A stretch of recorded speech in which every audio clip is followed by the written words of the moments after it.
Yes, before the sun sets, I gotta let them know, let's go. Come on. It's been a long time coming. Yeah. Wake up, stop the yawning. The tide is turning and it's calling in. It's time we turn our hearts back to him, back to him. It's been a long time coming, long time, y'all. Wake up, stop the yawning. Wake up. The tide is turning and it's calling in. It's time we turn our hearts back to him.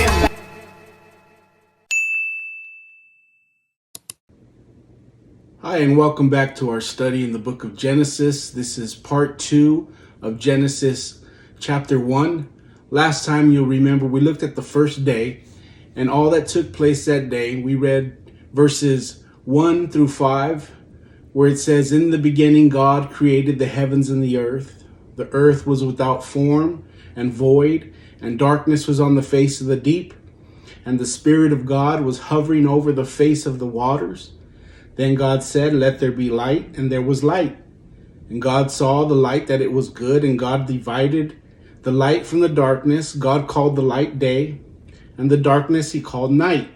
So the evening and the morning were the first day." Now, as we read that, you'll notice that the word "and" is capitalized. And according to the Hebrew scriptures, the capital "and" means the next thing to happen. So there's no separation of time in these verses. And in verses 1 through 5, we see that this is what God did on the first day of creation. So we pick it up here in verse 6, where it says, "Then God said, 'Let there be a firmament in the midst of the waters, and let it divide the waters from the waters.' Thus God made the firmament and divided the waters which were under the firmament from the waters which were above the firmament. And it was so. And God called the firmament heaven. So the evening and the morning were the second day." So day 1, God creates light, and he separates the light from the darkness. On day 2, God creates this firmament here. And without getting too technical, the firmament is like a thin layer of water. And it separates the different ozone layers and atmospheric pressures. And it's like an invisible blanket or layer that separates heaven from outer space, and outer space from the sky, and then the sky from the earth. In verse 9, it says, "Then God said, 'Let the waters under the heavens be gathered together into one place, and let the dry land appear.' And it was so. And God called the dry land earth, and the gathered together of the waters he called seas. And God saw that it was good." So the idea here is that before this, the earth was completely covered in water. And then he made the dry land appear and the continents appear. And he separated the land from the oceans, and he called the land earth. In verse 11, it says, "Then God said, 'Let the earth bring forth grass, the herbs that yield seed, and the fruit trees that yield fruit according to its kind, whose seed is in itself on the earth.' And it was so. And the earth brought forth grass, the herb that yields seed according to its kind, and the tree that yields fruit, whose seed is in itself according to its kind. And God saw that it was good. So the evening and the morning were the third day."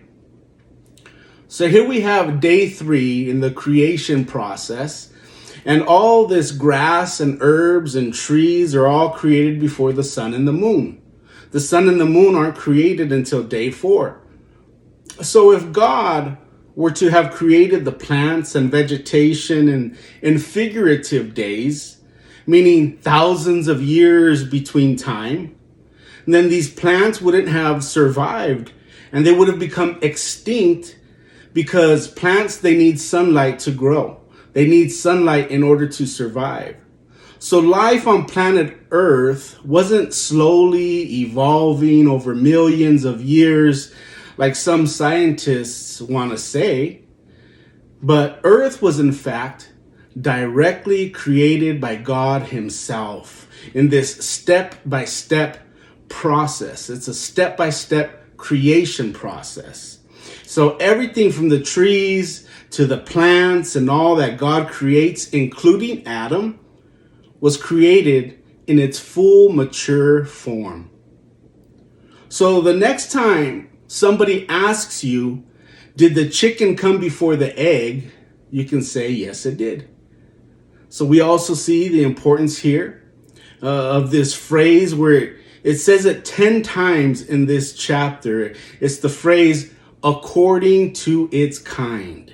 So this means that God, he allows variation, or a variation within a kind, and something of one kind will never develop into or change into another kind. And it says that God saw it and it was good. Now, some people like to take this verse and justify the use of drugs. They say that if God created every plant and herb, then naturally marijuana is good. Well, yes, marijuana was created by God, but God also created hemlock, and hemlock is poisonous. So there's a difference between something being good and being good for you. The Bible doesn't condone the use of drugs, and I know these days marijuana is legalized, but it doesn't mean that it's condoned by God here. As we read the scripture, drug usage is linked with sorcery and with the occult, meaning demonic activity. So altering our existence or our state of mind is something that we're not to do. So this is outside of God's will for our life. And what it does is that it opens the doors for all types of invitation into the demonic realm and into the realm of the occult. Occult is a term that refers to hidden knowledge. Occultism is the study of hidden wisdom or forbidden knowledge. And to the occultist, it's the study of supposed truth, a deeper truth that exists beneath the surface. It can involve such things like magic or astrology or spiritualism or Satanism. In verse 14, it goes on to say, "Then God said, let there be lights in the firmament of the heavens to divide the day from the night, and let them be for signs and seasons and for days and years, and let them be for lights in the firmament of the heaven to give light on earth, and it was so. Then God made two great lights, the great light to rule the day and the lesser light to rule the night. He made the stars also. God set them in the firmament of the heavens to give light on the earth and to rule over the day and over the night and to divide the light from the darkness. And God saw that it was good. So the evening and the morning were the fourth day." In God's perfect design, he positioned the sun at a perfect distance. If the sun were too close, we would burn to death. And if the sun were too far, we would freeze to death. So God, he is a perfect designer. He places everything in its proper order. And ever since the beginning, people have used the position of the sun and the stars and the moon to navigate and to be able to, tell the signs and the seasons and be able to measure these things and mark these things and be able to use it as direction as well. And everything that God made was good. Once again, I hope this study finds you well, and I hope you return as we continue our study to the book of Genesis.